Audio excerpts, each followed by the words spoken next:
Good afternoon વિદ્યાર્થી મિત્રો, કેમ છો? મજામાં ને? હું આશા ધોકાઈ તમને સામાજિક વિજ્ઞાન વિષય ભણાવીશ, જેમાં પાઠ 1 ભારતમાં યુરોપિયન પ્રજાનું આગમન, એના વિશે આપણે આજે અભ્યાસ કરવાનો છે. આગળના ધોરણમાં આપણે શીખી ગયા કે વર્ષો અગાઉ આપણો દેશ દુનિયામાં અગ્રીમ હરોળમાં હતો. વિશ્વમાં આપણા દેશનું અનોખું મહત્વ હતું. દેશ પરદેશના લોકો આપણી સમૃદ્ધિ અને સંસ્કૃતિથી પ્રભાવિત થઈ રહ્યા હતા. વિશ્વના ઘણા લોકો આપણા દેશમાં વેપાર કરવા અને ધન કમાવવા આતુર હતા. આગળના ધોરણમાં એટલે કે 7મા ધોરણમાં આપણે શીખી ગયા કે આપણો દેશ છે દુનિયામાં અગ્રીમ હરોળમાં એટલે આગળની હરોળમાં, આગળની લાઈનમાં હતો. વિશ્વમાં આપણા દેશનું સ્થાન છે અનોખું હતું, અનોખું મહત્વ હતું. દેશ વિદેશના લોકો છે આપણા દેશની સંસ્કૃતિ અને સમૃદ્ધિ હતી એ ખૂબ જ સારી હતી. એટલે બીજા દેશના લોકો છે, પરદેશના લોકો હતા, એને આપણી સંસ્કૃતિ છે એ ખૂબ પસંદ આવી રહી હતી, એટલે કે પ્રભાવિત થઈ રહ્યા હતા. એના કારણે ઘણા બધા એવા વિશ્વના લોકો હતા કે જે આપણા દેશમાં વેપાર કરવા અને ધન કમાવા માટે આતુર રહેતા હતા. જો કે આ અગાઉ પણ જમીન માર્ગે અહીં વિદેશી વેપારીઓ વાયવ્ય સરહદેથી આવતા અને વેપાર કરતા હતા. આ અગાઉ પણ જમીનના માર્ગે ઘણા બધા વિદેશી વેપારીઓ વાયવ્ય સરહદેથી આવતા અને વેપાર કરતા હતા. આપણા દેશમાં વેપાર કરવા માટે ઘણા બધા એવા વિદેશના વેપારીઓ હતા, એ જમીનના માર્ગથી આવતા હતા અને આપણા દેશમાં વેપાર કરી અને ખૂબ ધન કમાતા હતા. જમીન માર્ગે આરબ વેપારીઓ વર્ષોથી વેપાર ખેડતા હતા. આરબ વેપારીઓ છે એ ઘણા બધા વર્ષોથી આપણા દેશની અંદર વેપાર કરતા હતા. પરંતુ તુર્કોએ કોન્સ્ટેન્ટિનોપલ જીતી લેતા પરિસ્થિતિ બદલાઈ ત્યારે જમીન માર્ગે વેપાર અટકી ગયો. તુર્ક લોકો હતા, એણે કોન્સ્ટેન્ટિનોપલ જીતી લીધું, માટે શું થાય છે, પરિસ્થિતિ બદલાઈ છે. જમીન માર્ગનો વેપાર અટકી પડ્યો. કોન્સ્ટેન્ટિનોપલ તુર્ક લોકોએ જીતી લીધું એટલે તુર્કોના કબજામાં આવી ગયું. માટે અવર જવર છે એમાં કોન્સ્ટેન્ટિનોપલ તુર્કો પાસે આવી ગયું. એના કારણે મુશ્કેલી પડવા લાગી એટલે જમીન માર્ગનો વેપાર અટકી પડે છે.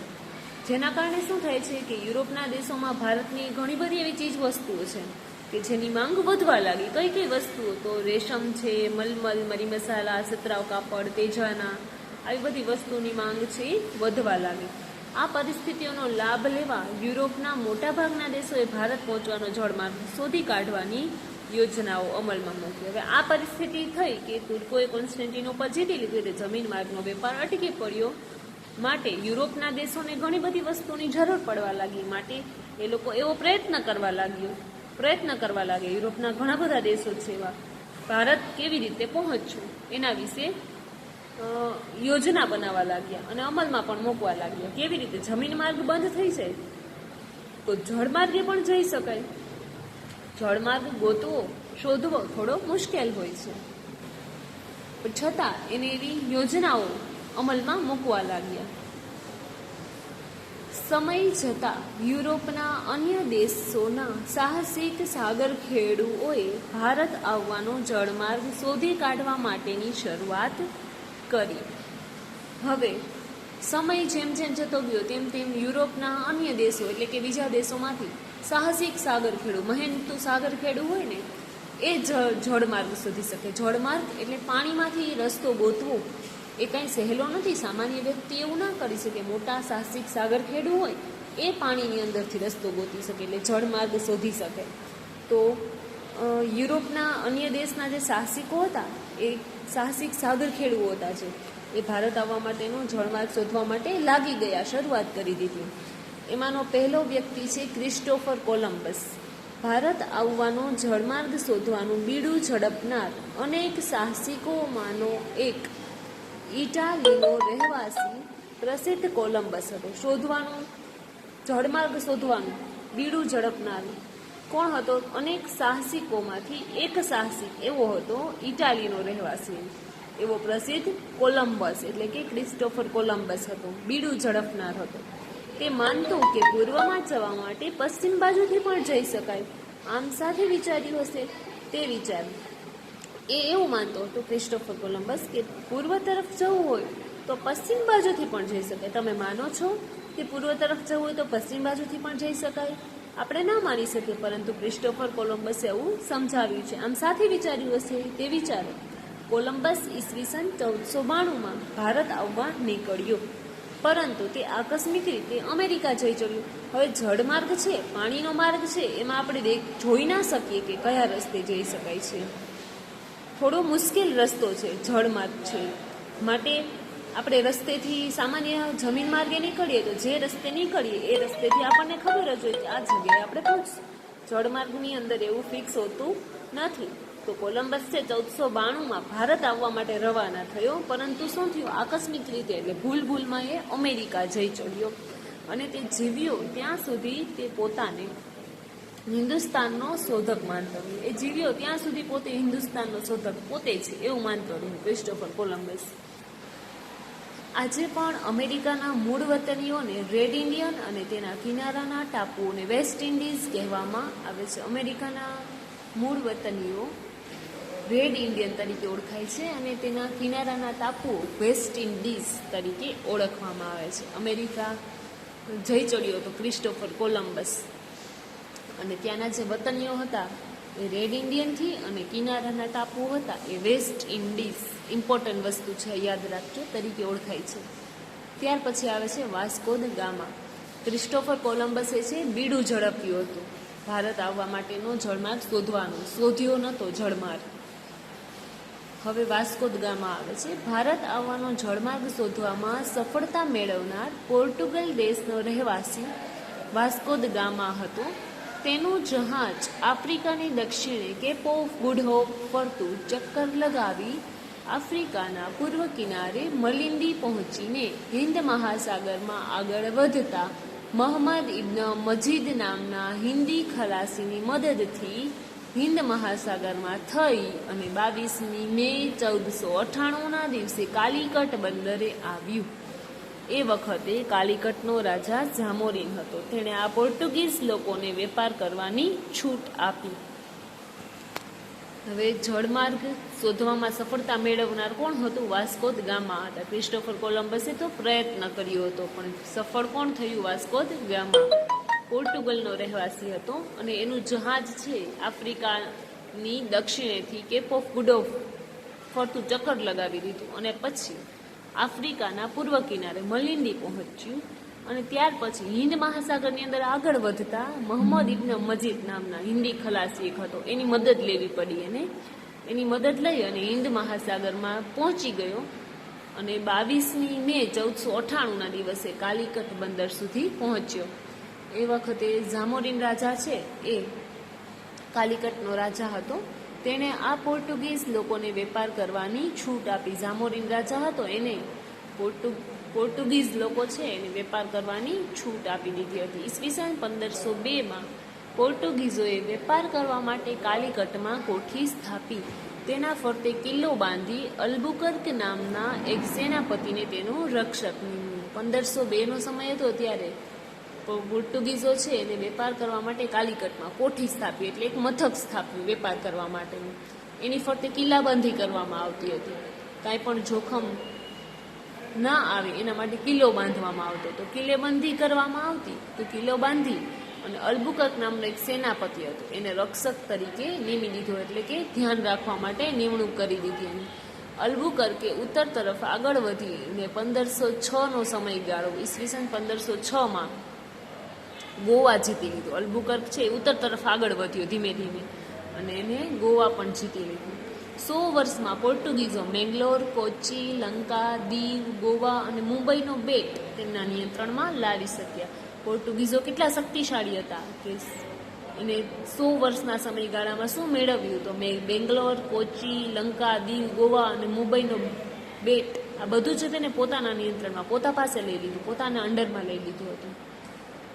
પોર્ટુગીઝ સત્તાનો અંત. હવે પોર્ટુગીઝ સત્તા છે, પોર્ટુગીઝ લોકોએ કાલિકટમાં કોઠી સ્થાપી, કિલ્લો બાંધ્યો, વેપાર કર્યો અને ઘણા બધા શહેરો છે એને જીતી લીધા, પોતાના નિયંત્રણમાં લાવ્યા.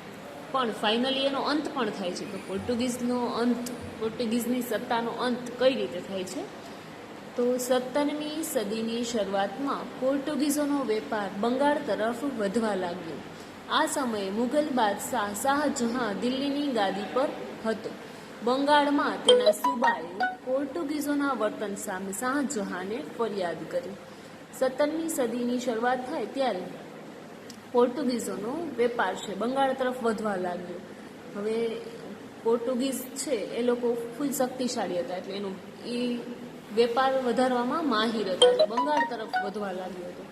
એ સમયે મુગલ બાદશાહ શાહજહાં છે એ હતો દિલ્હીની ગાદી ઉપર, શાહજહાંનું રાજ ચાલતું હતું, અને બંગાળમાં તેના સુબાએ પોર્ટુગીઝોના વર્તન સામે શાહજહાંને ફરિયાદ કરી.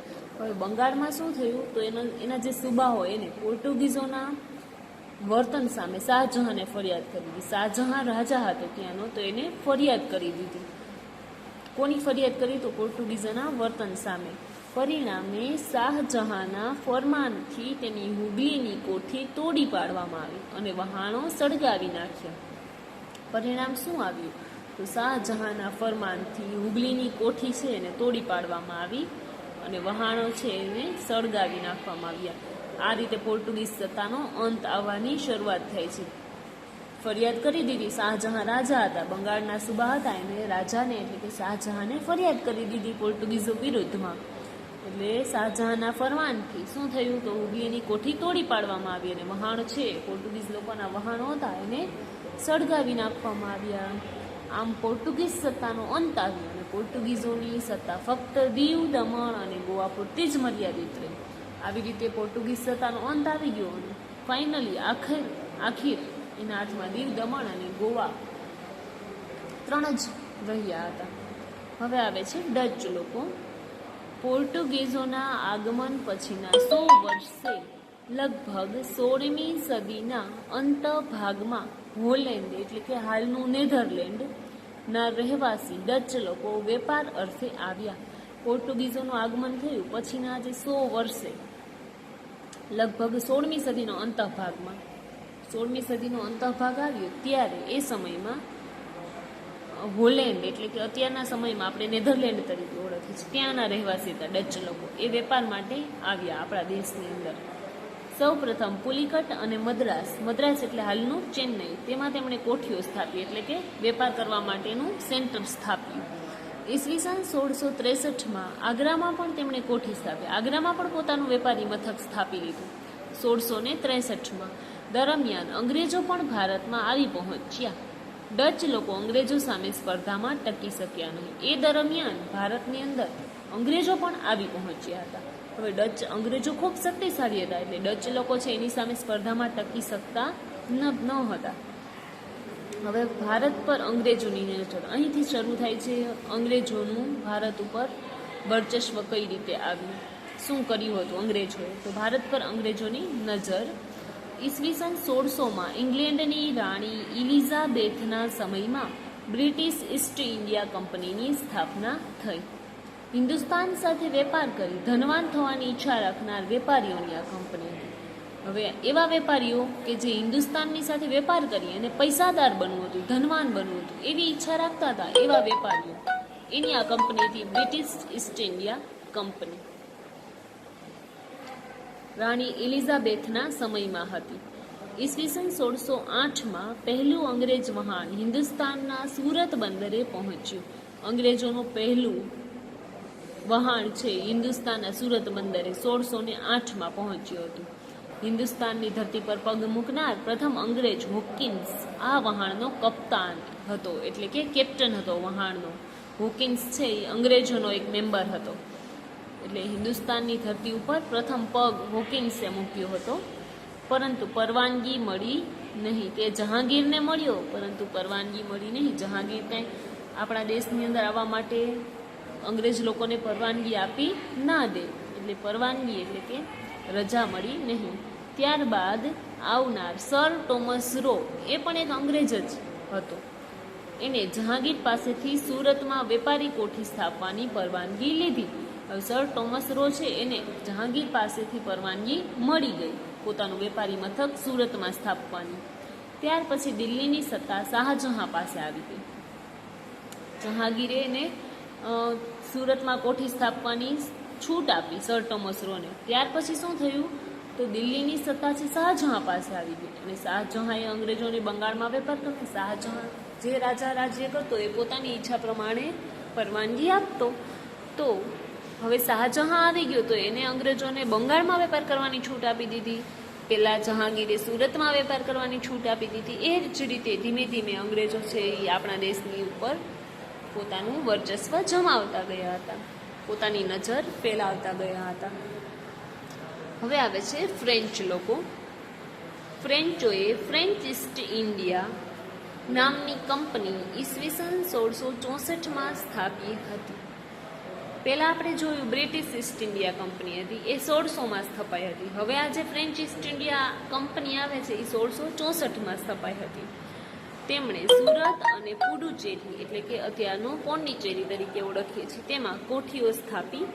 ફ્રેન્ચોની કંપનીઓનો વડો દુપ્લે હતો. ફ્રેન્ચ લોકો હતા એની કંપની, એનો વડો એટલે કે એનો રાજા દુપ્લે હતો, જેને ભારતમાં યુરોપિયન સત્તા વિસ્તાર કરવાની ઈચ્છા થઈ. એને ભારતની અંદર યુરોપની સત્તા વિસ્તારવાની ઈચ્છા થઈ. આમ યુરોપિયન પ્રજામાં અંગ્રેજો અને ફ્રેન્ચો બે બળવાન કંપનીઓ એકબીજાની હરીફાઈ કરતી હતી. તો યુરોપિયન પ્રજામાં શું થતું? તો અંગ્રેજ અને ફ્રેન્ચ એ બંને બળવાન કંપનીઓ હતી, એ બંને એકબીજાની સામે ટક્કર લેતી હતી, એટલે કે હરીફાઈ કરવા માંડી, સ્પર્ધા કરવા લાગી. આમાં ઘણી તકરારો અને લડાઈઓ થઈ, જેમાં છેવટે અંગ્રેજો સફળ થયા. હવે ઘણી બધી લડાઈ અને તકરારો થઈ અંગ્રેજ અને ફ્રેન્ચો વચ્ચે. ફાઇનલી શું થયું? અંગ્રેજો સફળ થઈ ગયા, પરંતુ ફ્રેન્ચો પાસે છેવટે પુડુચેરી, માહે, ચંદ્રનગર વગેરે થાણા એટલે કે વેપારી મથકો રહ્યા. ફ્રેન્ચો પાસે શું બચ્યું? પુડુચેરી, માહે, ચંદ્રનગર એવા વેપારી મથકો છે એ બચ્યા.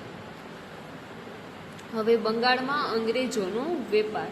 ઈસવીસન 1651માં હુગલી નદીને કાંઠે અંગ્રેજોએ વહેલો વેપાર કરવાની શરૂઆત કરી. પોતાની કોઠીઓ સ્થાપી, આજુબાજુ કિલ્લાઓ બાંધ્યા. 1651નો સમય છે ત્યારે હુગલી નદીના કાંઠે અંગ્રેજોએ વહેલો વેપાર કરવાની શરૂઆત કરી. સૌ પ્રથમ વેપાર કરવાની શરૂઆત હુગલી નદીના કાંઠે થઈ અને 1651ના સમયમાં પોતાની કોઠીઓ સ્થાપી અને આજુબાજુ કિલ્લાઓ બાંધ્યા. પોતાની કોઠી એટલે કે મથક સ્થાપી, વેપારી મથક સ્થાપી અને કિલ્લાઓ બાંધી લીધા. પોતાના રક્ષણ માટે સૈનિકો રાખ્યા અને મુગલ બાદશાહ ઔરંગઝેબ પાસેથી વાર્ષિક ખંડણીના બદલામાં કરવેરા આપ્યા વગર વેપાર કરવાની પરવાનગી મેળવી લીધી. હવે મુગલ બાદશાહ ઔરંગઝેબ છે એની પાસેથી વાર્ષિક ખંડણી એટલે વર્ષના અંતે જે રકમ આપવામાં આવતી એ રકમના બદલામાં, ખંડણી એટલે રકમ, કરવેરા આપ્યા વગર વેપાર કરવાની છૂટ મેળવી લીધી હતી. ઔરંગઝેબે છે કાંઈ પણ કરવેરો આપ્યા વગર વેપાર કરવા માટેની છૂટ આપી દીધી હતી. જો અંગ્રેજોના વહાણો અને કોઠીઓનું ચિત્ર તમે જોઈ શકો છો.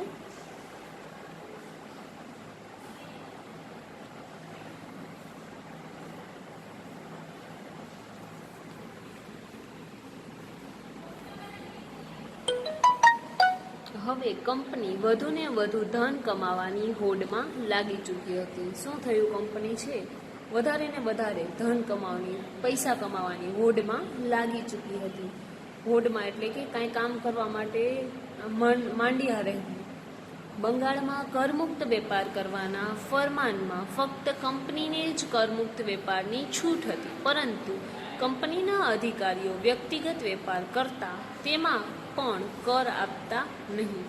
હવે કંપનીને બંગાળમાં છે કરમુક્ત વેપાર કરવાનું ફરમાન બહાર પાડવામાં આવ્યું. એ ફક્ત કંપનીને જ કરમુક્ત વેપારની છૂટ હતી, પરંતુ કંપનીના અધિકારો છે વ્યક્તિગત વેપાર કરતા અને તેમાં પણ કર આપતા નહીં. છૂટ કેવી આપવામાં આવી હતી કે ફક્ત ને ફક્ત કંપનીને જ કરમુક્ત, કંપની પાસેથી જ કર વસૂલ નહીં કરવાનો વેપારમાં, કરમુક્ત વેપારની છૂટ હતી. પરંતુ કંપનીના અધિકારીઓ શું કરતા? કંપનીમાં તો જોડાયેલા રહે જ, પરંતુ પોતે પોતાનો પર્સનલ એટલે કે વ્યક્તિગત વેપાર કરતા અને એમાં પણ પોતે કર ના આપતા.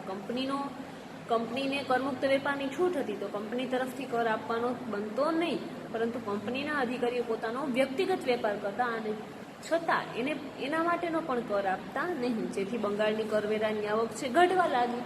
ધીમે ધીમે આ અધિકારીઓ છે એ કર આપતા નહીં, પોતાના વ્યક્તિગત વેપારનો પણ કર આપતા નહીં, તો એની આવક છે એ ઘટવા લાગી, જેનો બંગાળના નવાબ મુર્શિદ અલી ખાને વિરોધ કર્યો. કરવેરાની આવક ઘટી માટે મુર્શિદ અલી ખાન હતો એને વિરોધ કર્યો. આ વિવાદ દિન પ્રતિદિન વધતો રહ્યો. અંતે તેના પરિણામે 1757માં પ્લાસીનું યુદ્ધ થયું. મુર્શિદ અલી ખાન છે એનો વિરોધ કર્યો, પરંતુ આ વિવાદ છે એને કોઈ ધ્યાને ના લીધો, તો દિન પ્રતિદિન વધતો ગયો અને એનું પરિણામ શું આવ્યું? તો 1757ની અંદર પ્લાસીનું યુદ્ધ થઈ ગયું. હવે પ્લાસીનું યુદ્ધ જોઈએ તો 1756માં સિરાજ ઉદ દૌલા બંગાળનો નવાબ બન્યો, જેની અંગ્રેજો પર ધાક હતી, તેથી અંગ્રેજો તેને પસંદ કરતા ન હતા. 1756માં સિરાજ ઉદ દૌલાને બંગાળનો નવાબ એટલે બંગાળનો રાજા બનાવવામાં આવ્યો, જેની અંગ્રેજો ઉપર ધાક હતી. સિરાજ ઉદ દૌલા છે એની અંગ્રેજો ઉપર ધાક રહેતી હતી, એટલા માટે અંગ્રેજો એને પસંદ કરતા ન હતા. અંગ્રેજો જેનાથી બીતા હતા એ જ નવાબ બન્યો હતો, એટલે અંગ્રેજોને એ પસંદ ન પડ્યો. સિરાજ બંગાળનો નવાબ ન રહે તે માટે અંગ્રેજોએ કૂટનીતિ કરી. હવે જે વ્યક્તિ પોસાતી નથી, ગાદી ઉપર આવેલી છે, નવાબ બનેલી છે, એ કારણ કે અંગ્રેજો એને ના પસંદ કરે છે, માટે એને હટાવવા માટે પણ અંગ્રેજો પ્રયત્ન કરે, એવી કૂટનીતિ એટલે કે એવી રમતો રમી, એવી યોજનાઓ ઘડી કે જેના કારણે સિરાજ બંગાળનો નવાબ ન રહે. અને સિરાજ ઉદ દૌલાના હરીફોને મદદ કરી. સિરાજ ઉદ દૌલા છે એના હરીફો એટલે જેની સાથે સ્પર્ધા કરતા હોય એની સાથે મદદ કરી એને. અને સિરાજ ઉદ દૌલાએ કંપનીને હુકમ કર્યો કે કંપની રાજ્યની બાબતમાં દખલ કરવાનું બંધ કરે. સિરાજ ઉદ દૌલાએ શું કર્યું? કંપનીને હુકમ કરી દીધો, ફરમાન આપી દીધું કે રાજ્યની બાબતમાં દખલ કરવાનું બંધ કરી દે. અંગ્રેજો તેની કોઠીઓની કિલ્લેબંધી કરવાનું બંધ કરે અને કાયદેસરનો કર ભરી અને શરતોનું પાલન કરી અને વેપાર કરે. એવું બહાર પાડ્યું કે એવો હુકમ કર્યો કે રાજ્યની બાબતમાં દખલ ના કરે અને પોતાની કોઠીની ફરતે કિલ્લાબંધી કરે અને બંધ કરે અને કાયદેસરનો કર થાય છે એ કર ભરી અને તમામ શરતોનું પાલન કરી અને પછી જ વેપાર કરવાનો. આ બાબતે બંને પક્ષ સમાધાન માટે તૈયાર ન થયા. અંગ્રેજો ઉપર પાબંદી લગાવવામાં આવી સિરાજ ઉદ દૌલા તરફથી, માટે અંગ્રેજોને પસંદ પડ્યું નહીં, એટલે સમાધાન માટે બેમાંથી એક પણ પક્ષ તૈયાર ન થયો. તેથી નવાબે 30,000 સૈનિકો સાથે રાખીને અંગ્રેજ કોઠી પર હુમલો કર્યો. સિરાજ ઉદ દૌલાના હુકમનું પાલન અંગ્રેજોએ ના કર્યું, માટે શું કર્યું? એને 3,000 જેટલા સૈનિકોને ભેગા રાખી, સાથે રાખી અને અંગ્રેજોની કોઠી છે એના ઉપર એટલે કે વેપારનું મથક છે એની ઉપર હુમલો કર્યો. નવાબની ફોજે અંગ્રેજોને બંદીવાન બનાવી તેના વહાણો ઘેરી લીધા. હવે નવાબની ફોજે શું કર્યું?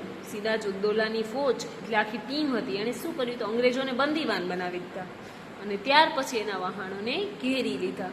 અંગ્રેજ સેનાએ રોબર્ટ ક્લાઇવની આગેવાનીમાં વળતો હુમલો કર્યો.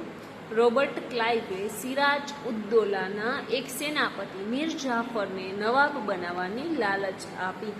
અંગ્રેજ સેનાએ રોબર્ટ ક્લાઇવ છે એની આગેવાનીમાં વળતો હુમલો કર્યો અને રોબર્ટ ક્લાઇવે શું કર્યું? તો સિરાજ ઉદ દૌલાના એક સેનાપતિ મીર જાફરને નવાબ બનવાની લાલચ આપી.